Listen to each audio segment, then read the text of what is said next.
ஆண்டிப்பட்டி அருகே தனியார் பேருந்தில் படிக்கட்டு அருகே பயணம் செய்த பெண் பேருந்திலிருந்து தூக்கி வீசப்பட்டு படுகாயமடையும் சிசிடிவி காட்சிகள் வெளியாகி அதிர்ச்சியை ஏற்படுத்தியுள்ளது. தேனி மாவட்டம் ஆண்டிப்பட்டி தாலுகா கடமலைக்குண்டு பகுதியைச் சேர்ந்த தீபாலட்சுமி என்பவர் நேற்று மதியம் தனியார் பேருந்தில் தேனிக்கு பயணம் செய்தார்.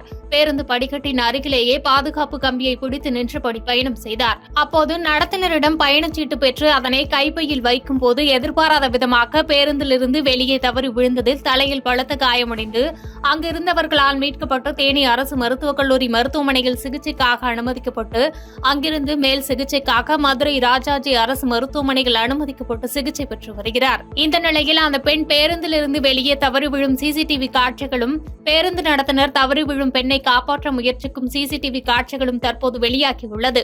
இந்த விபத்து தொடர்பாக வழக்கு பதிவு செய்து கடமலைக்குண்டு காவல்துறையினர் விசாரணை மேற்கொண்டு வருகின்றனர்.